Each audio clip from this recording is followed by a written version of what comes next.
So I'm selling this BMW R27. It needs further restoration. I just got it to kind of the running stage, and so it needs a few things if you're going to ride it. So let's start with the tank. The guy had already started to restore it, and he started with the tank there, and he primed it up.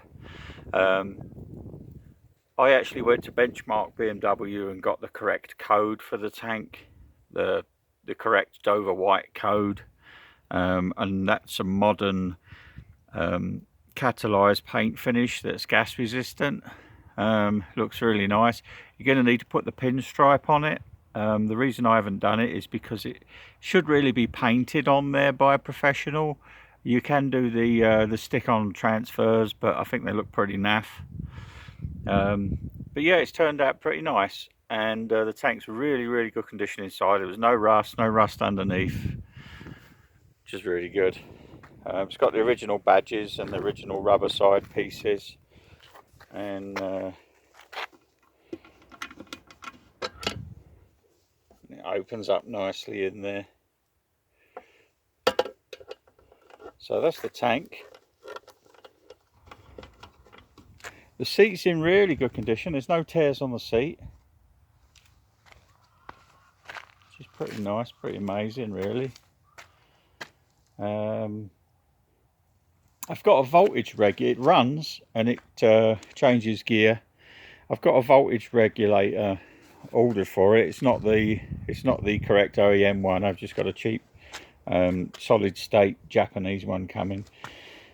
So it runs, but if you get an ammeter on the battery as itself, as it's jumping between 14.5 and 5, you know, so the regulator's obviously naff.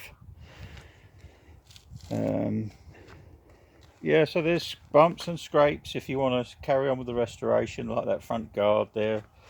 Pinstripes kind of worn on the front mud guard there.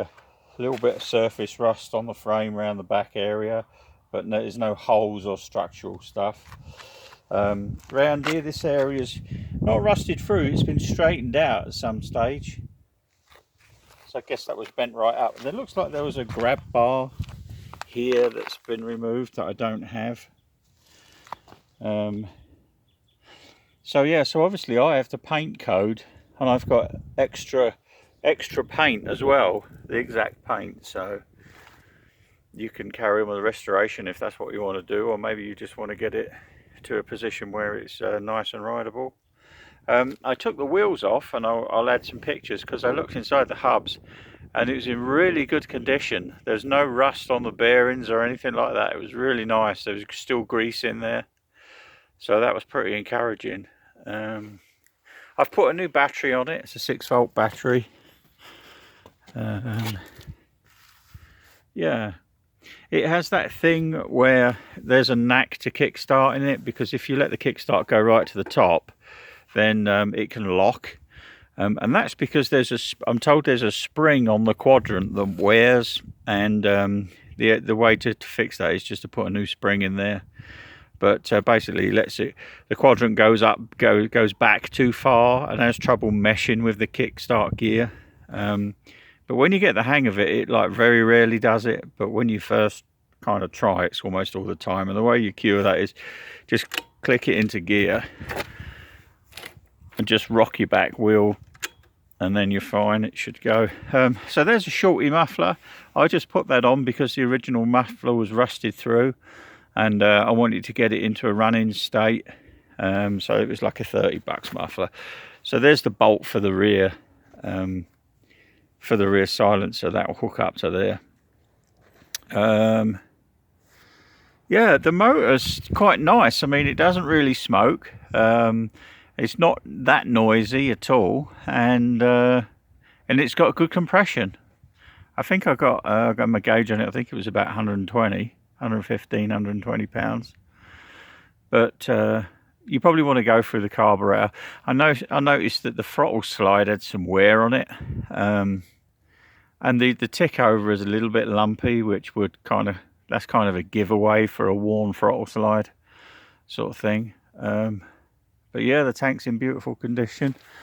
You might want to check the trueness of the rims and stuff like that. There's some chrome has rusted away on the or starting to flake on the handlebars. I'm not sure if the speedo works. I haven't actually really taken it for a ride, but it goes into gear and the clutch works.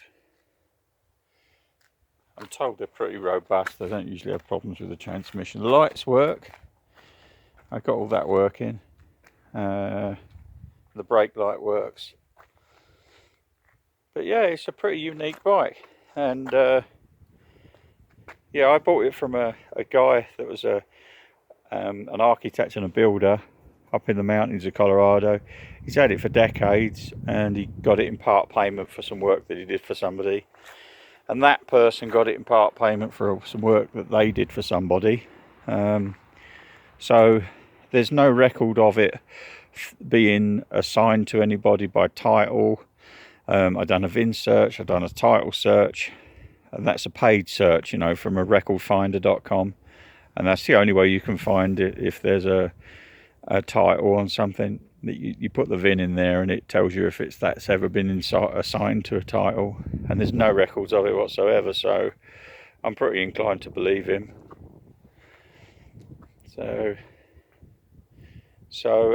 so I've done what I've done in the past. If you need a title or just need to ride it on the road, is go through Vermont, because under 500cc they'll do a straightforward issue you new registration and plates, and you don't have to live in Vermont.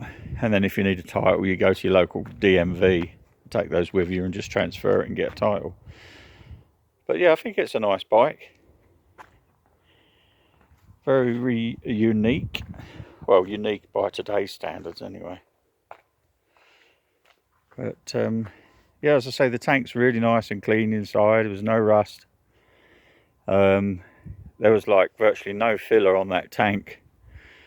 New battery, the air filter's in pretty good condition. The oil was nice and clean. The internals of the hubs, like I said, were nice. So it shouldn't take much really, just to finish it off. Some new tyres. Yeah, I'll probably get the standard exhaust. The reason I didn't put a new standard exhaust on there was because I wanted to sell it, and I was just getting it to a running stage, and I think the exhausts are very expensive. So yeah, well, thanks for looking. I know a guy that can go down to California from Colorado for about $450, and he's got a purpose-built bike trailer. With this COVID thing, I don't really know about his availability, but if you were to buy it, you could store it here and I'd keep it in my garage. Nice, clean and dry for you. I think if you're going overseas, normally you need a title, but you can get away with a notarized bill of sale as well. And I'll do you one of those, of course. So yeah, well, thanks very much.